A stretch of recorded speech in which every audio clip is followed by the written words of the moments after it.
Perkenalkan, nama saya Grandis Galeng Saputra dengan NIM terakhir 022 dari kelas 2024E. Di sini yang pertama saya akan menjelaskan subbab 1, yaitu karakteristik perusahaan dagang. Perusahaan dagang merupakan perusahaan yang menjual kembali barang dagang yang dibeli dari perusahaan lain kepada pelanggan.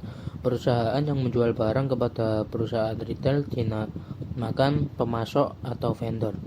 Transaksi antar pemasok dan peritel dinamakan business to business atau disebut B2C.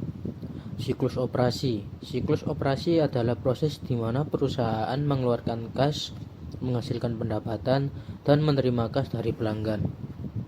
Nah, di sini berikut adalah laporan keuangan yang menggambarkan perbedaan antara perusahaan jasa dan dagang. Dalam laporan laba rugi perusahaan jasa, pendapatan atas pelayanan yang diberikan dinamakan pendapatan jasa. Beban operasi yang muncul dalam penyediaan jasa dikurangkan dari pendapatan jasa menghasilkan laba operasi. Sebaliknya, aktivitas pendapatan perusahaan dagang melibatkan pembelian dan penjualan barang dagang. Perusahaan awalnya memberi barang dagang dan menjualnya ke pelanggan. Ketika barang tersebut dijual, dilaporkan kepada penjual dan biaya diakui sebagai beban pokok penjualan. Sini ada subbab 2, transaksi perusahaan dagang, bagan akun perusahaan dagang. Pada akun tersebut menggunakan 3 digit nomor akun. 3 digit pertama menunjukkan klasifikasi utama, yaitu nomor 1 untuk aset, 2 untuk liabilitas, dan seterusnya. Digit kedua menunjukkan subklasifikasi, misalnya 11 untuk aset lancar dan 12 untuk aset tidak lancar, dan seterusnya. Digit ketiga menunjukkan akun spesifik, misalnya 110 untuk kas, 123 untuk peralatan toko, dan seterusnya.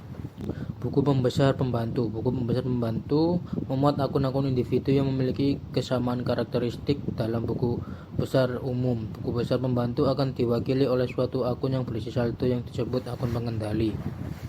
Transaksi perusahaan dagang. Transaksi pembelian. Ada 2 sistem untuk akuntansi transaksi dagang, yaitu perpetual dan periodik.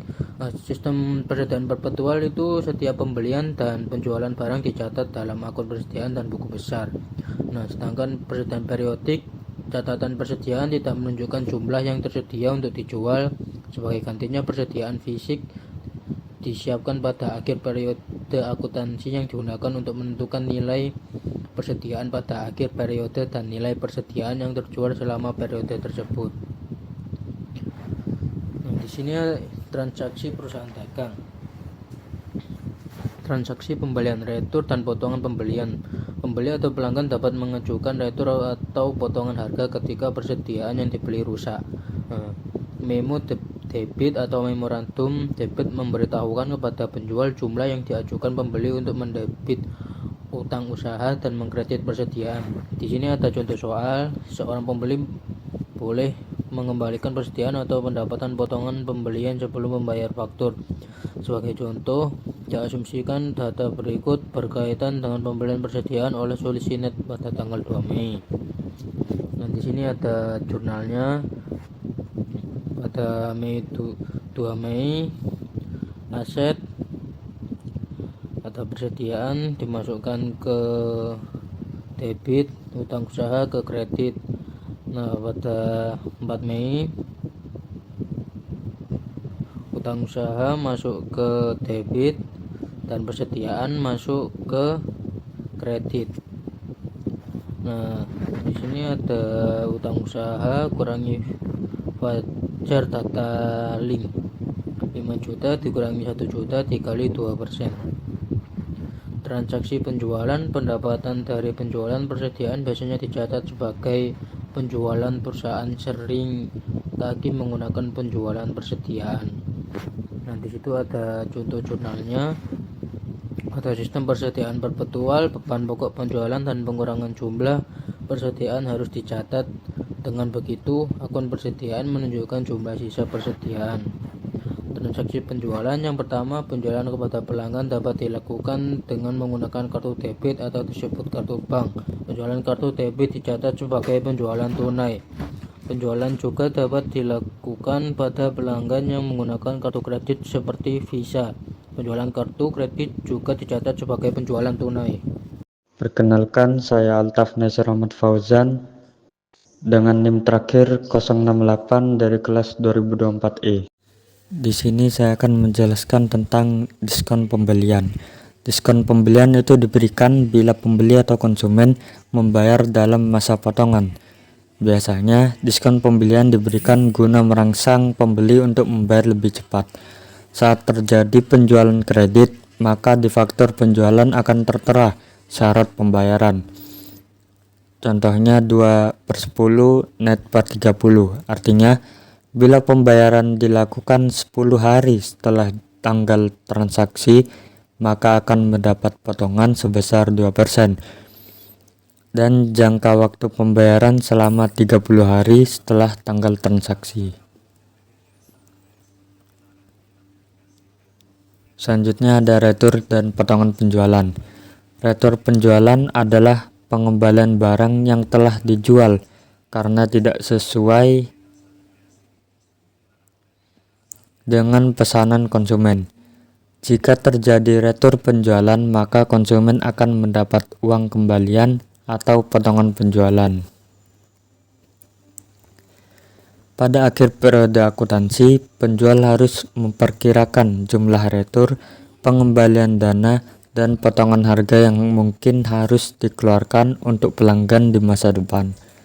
Berdasarkan perkiraan di atas, penjual harus mencatat 2 ayat jurnal penyesuaian.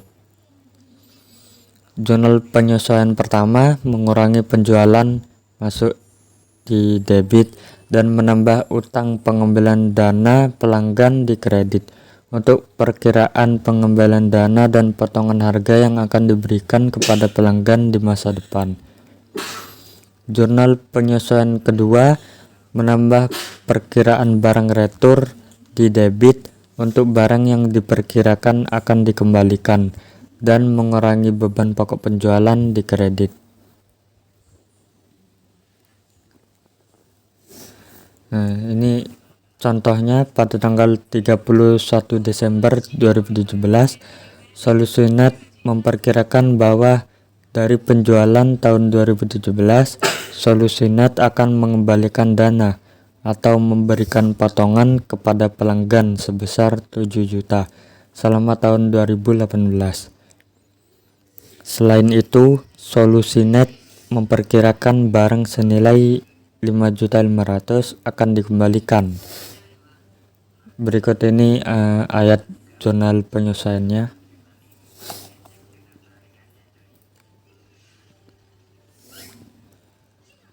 Kemudian ongkos kirim. Pembelian dan penjualan seringkali termasuk ongkos kirim. Syarat penjualan menunjukkan kapan kepemilikan barang diserahkan kepada pembeli. Titik ini menentukan pihak pembeli atau penjualkah yang harus membayar ongkos kirimnya. Kepemilikan barang dapat beralih kepada pembeli saat penjual mengirim barang ke perusahaan pengangkutan atau ekspedisi. Dalam kasus ini syaratnya dikatakan FOB titik pengiriman atau Free on Board Shipping Point. Syarat ini berarti bahwa pembeli yang menanggung ongkos kirimnya dari titik pengiriman ke tujuan akhir. Contohnya pada tanggal 10 Juni membeli barang dari CV Data Digital sebesar 1.200.000 dengan syarat FOB titik pengiriman, membayar ongkos kirim sebesar 50.000 pada tanggal 10 Juni kepada CV Data Digital.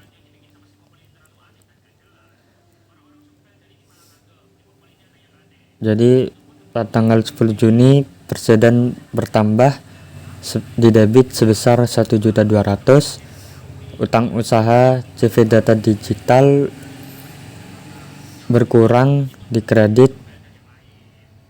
bertambah di kredit 1.200.000. Membeli barang syarat FOB titik pengiriman. Kemudian transaksi yang kedua, persediaan bertambah 50.000, kasnya berkurang 50.000 untuk membayar biaya pengiriman atas barang yang dibeli.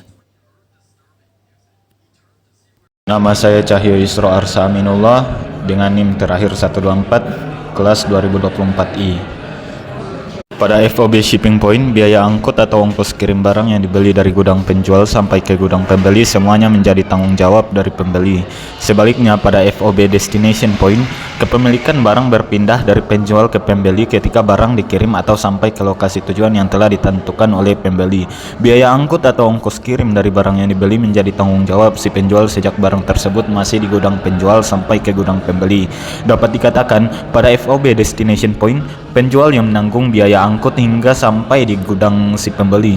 Hal lain yang membedakan antara FOB Shipping Point dan FOB Destination Point juga adalah pada metode pencatatan transaksi dan barang. Pada FOB Shipping Point, transaksi dicatat pada saat barang dikirim oleh penjual, sedangkan pada FOB Destination Point, transaksi dicatat pada saat barang diterima oleh pembeli. Pada T-account merchandise inventory, pembelian barang dagangan, biaya pengiriman barang dagangan atau FOB Shipping Point, pengembalian barang dagangan dari pelanggan itu ditaruh di debit. Sementara untuk diskon pembelian barang dagangan, return, dan pengurangan pembelian biaya barang dagangan yang terjual itu ditaruh di kredit yang berkurang.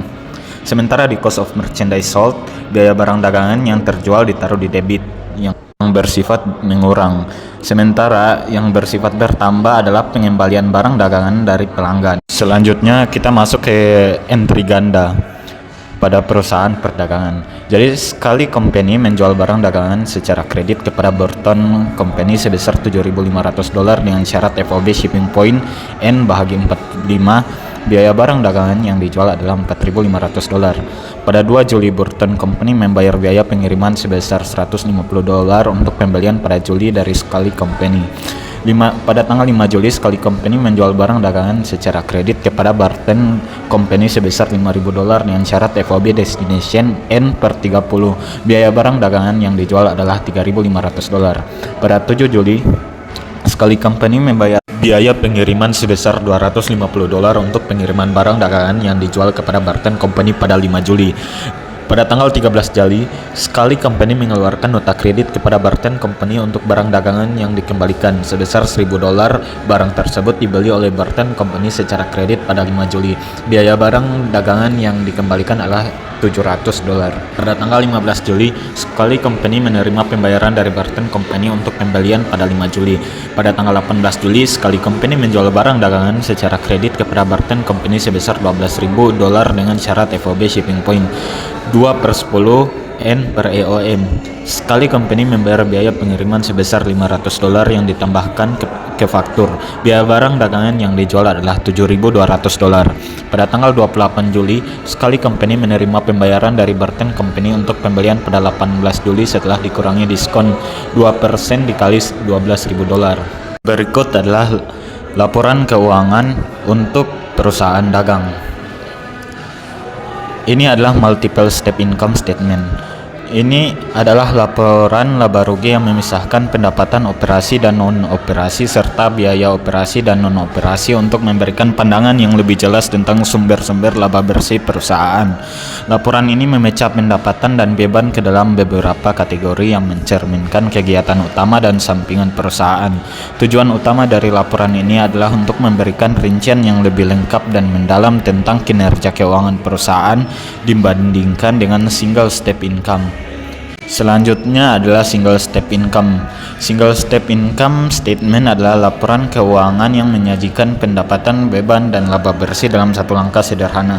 Semua pendapatan dan keuntungan dijumlahkan di satu bagian dan semua beban dan kerugian dijumlahkan di bagian lain. Laba bersih diperoleh dengan mengurangkan total beban dan kerugian dari total pendapatan dan keuntungan.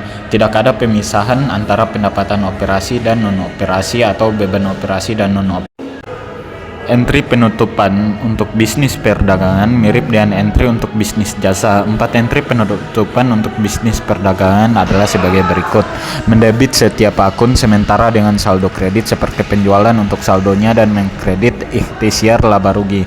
Mengkredit setiap akun sementara dengan saldo debit seperti berbagai beban dan mendebit ikhtiar laba rugi. Yang ketiga, mendebit ikhtiar laba rugi untuk jumlah saldonya dan mengkredit akun modal pemilik.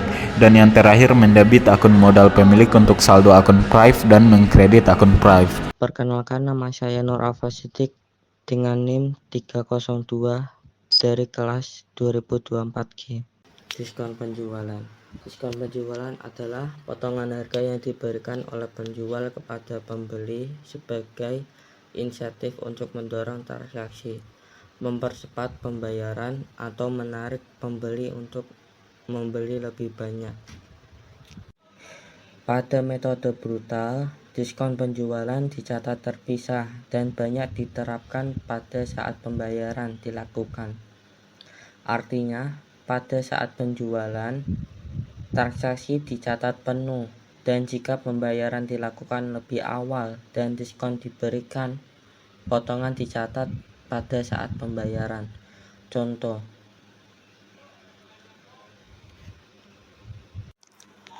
harga barang senilai 1 juta dan diskon yang diberikan sebesar 50%. Jadi catatan pertama untuk pembelian di jurnal yaitu persediaan dagang senilai 1 juta di debit dan utang usaha 1 juta di kredit. Untuk percatatan jurnal pembayaran yaitu utang usaha senilai 1 juta di debit, kas sebesar 950 di debit, dan potongan diskon 50 di kredit. Lebih singkatnya, metode bruto untuk pembelian yaitu pada saat perusahaan membeli barang atau jasa, nilai utang yang dicatat adalah nilai penuh tanpa potongan. Untuk pembayaran yaitu ketika pembayaran dilakukan, potongan atau diskon yang diberikan oleh penjual akan dicatat secara terpisah di akun potongan diskon, dan kas yang dibayar akan lebih sedikit dari jumlah yang dicatat sebagai utang. Kita masuk ke metode neto. Pada metode neto, diskon penjualan langsung dicatat pada saat transaksi penjualan. Dengan kata lain, penjualan dicatat setelah dikurangi diskon, dan tidak perlu ada jurnal terpisah untuk mencatat potongan diskon saat pembayaran. Contoh, harga barang senilai 1 juta, diskon yang diberikan sebesar 10%. Jadi, catatan pertama untuk pembelian adalah persediaan dagang sebesar 950 di bagian debit, untuk utang usaha sebesar 950 di bagian kredit. Untuk catatan kedua, untuk pembayaran, utang usaha sebesar 950 di bagian debit dan kas sebesar 950 di bagian kredit. Kenapa yang dicatat 950? Karena 50-nya adalah ongkir atau jasa kirim. Jadi yang dicatat adalah 950. Perbandingan antara metode bruto dan metode neto. Untuk metode bruto sendiri, keuntungannya yaitu memberikan gambaran lebih jelas tentang nilai penuh transaksi dan dapat mudah memantau diskon yang diberikan. Untuk kerugian bagian metode bruto yaitu mencatat lebih rumit dan memerlukan 2 tahap pencatatan yang bisa menyebabkan kesalahan atau ketidaktetapatan. Metode neto, keuntungannya yaitu lebih sederhana dan lebih mencerminkan pendapatan yang diterima dari transaksi yang sudah dipotong diskon. Kerugian untuk metode neto yaitu mengurangi transparansi nilai penuh transaksi pada laporan keuangan awal. Sistem persediaan periodik yaitu metode akuntansi yang digunakan oleh perusahaan untuk mengolah atau mencatat persediaan barang. Dalam sistem Perusahaan melakukan perhitungan fisik terhadap persediaan pada akhir periode, seperti bulanan, kuartalan, atau tahunan.